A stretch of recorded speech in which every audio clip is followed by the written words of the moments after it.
Hello बच्चों, let's read our question. A stage when lung collapse. एक ऐसी stage जहाँ पर लंग कोलैप्स हो जाते हैं, स्पेशली द एल्वुलाई। तो वो स्टेज क्या होती है? तो हमारे ऑप्शन है ए एटिलेक्टेसिस, बी अस्थमा, सी पोलियोमाइलिटिस, डी एपिस्टैक्सिस। तो इन ऑप्शंस में से हमें देखना है कि जब लंग कोलैप्स होते हैं तो वो स्टेज क्या होती है। तो हम एक एक करके सारा डिस्कस करेंगे। तो हमारी जो की कंसेप्ट हो जाएगा वो क्या हो जाएगा? Lung collapse, collapse condition. ठीक है, तो हमें देखना है कि किस कंडीशन में लंग कोलैप्स होता है, तो उसको हम क्या बोलते हैं। तो जो ए ऑप्शन है एटेलैक्टेसिस, ये जो स्टेज होती है एटेलैक्टेसिस जो होता है, इसमें क्या होते हैं, लंग्स कोलैप्स हो जाते हैं, या फिर इसको बोलते हैं कि जो इसके लोब्स होते हैं वो आपस में कोलैप्स हो जाते हैं। ठीक है, तो इसका रीजन क्या होता है? कोलैप्स हो जाते हैं, इसका रीजन क्या होता है कि जो एल्वियोली होता है उसका जो शेप है वो या तो डिफ्लेट हो जाएगा या फिर क्या होता है, उसमें फ्लूइड भर जाता है, फ्लूइड फिल हो जाता है, तो जिसकी वजह से लंग कोलैप्स हो जाते हैं। मोस्टली क्या होता है, सर्जरी होती है जब कुछ इमरजेंसी कंडीशन हो जाती है सर्जरी के बाद, तो उसमें क्या होता है, बहुत ज़्यादा फ्लूइड भर जाता है एल्वियोली में, एनेस्थीसिया का साइड इफेक्ट होता है। तो उस कंडीशन में ये जो एटिलेक्टेसिस है ये पॉसिबल होता है। ठीक है, फर्स्ट आपका ये हो गया। अब हम सेकंड डिस्कस करते हैं, हमारा ऑप्शन अस्थमा।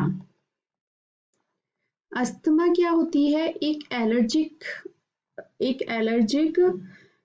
रिएक्शन होती है, जो मतलब एलर्जिक प्रॉब्लम होती है ये। इसमें लंग्स कोई कोलैप्स नहीं होते, इसमें क्या होता है, ब्रोंकाई और ब्रोंकियोलस में क्या हो जाता है, इन्फ्लामेशन हो जाता है। ब्रोंकियोलस में क्या हो जाएगा, इन्फ्लामेशन हो जाएगा। ठीक है, मतलब उसमें क्या होगा, स्वेलिंग आ जाएगी। ठीक है, तो स्वेलिंग आ जाती है, तो इस वजह से क्या होता है, आपको अस्थमा की प्रॉब्लम हो जाती है, सांस लेने में दिक्कत हो जाती है।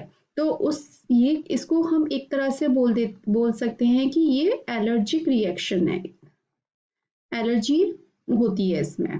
ठीक है, अब हमारा इसका लंग्स कोलैप्स से कोई इतना रिलेशन नहीं है, क्योंकि कभी कभी होता है कि पॉसिबिलिटी होती है कि इसकी वजह से एटिलेक्टेसिस हो जाता है, लेकिन अस्थमा एक डायरेक्टली लंग्स कोलैप्स नहीं करता है। ओके, सी ऑप्शन है आपका पोलियो माइलिटिस।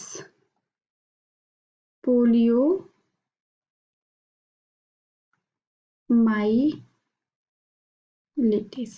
जैसे नाम से पता चल रहा है, पोलियो पोलियो जो होता है एक वायरस की वजह से होता है, लेकिन इसका रेस्पिरेटरी सिस्टम से क्या है, कोई रिलेशन नहीं है। इसमें क्या होती है, मसल्स वीकनेस हो जाती है या फिर पैरालिसिस हो जाता है, वीकनेस और पैरालिसिस हो जाता है। तो इसका रेस्पिरेटरी सिस्टम से कोई रिलेशन नहीं है, तो ये ऑप्शन नहीं होगा। तो हमारा और लास्ट का ऑप्शन है एपिस्टैक्सिस।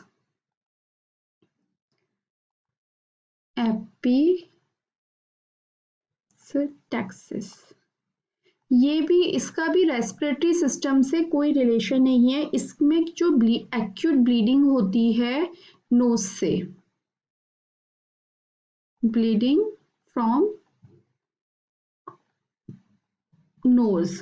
ठीक है, तो इसको, इसलिए हम इसको ये नोज ब्लीडिंग के लिए एक तरह से इस टर्म को हम यूज करते हैं। तो इन दोनों का ही जो रेस्पिरेटरी सिस्टम से कोई रिलेशन नहीं है। तो हमारा जो फर्स्ट ऑप्शन था एटिलैक्टेसिस, तो वो हमारा राइट हो जाएगा, क्योंकि इसमें हमने बताया इसी में हमारे क्या हो रहे हैं, लंग्स कोलैप्स हो रहे हैं। तो आपका एटिलैक्टेसिस आंसर हो जाएगा, अस्थमा नहीं होगा, पोलियोमाइलिटिस नहीं होगा, एपिस्टैक्सिस नहीं होगा। तो हमारा जो आंसर बनता है ऑप्शन ए। आई होप आपको ये आंसर समझ में आया होगा। Thank you so much, all the best.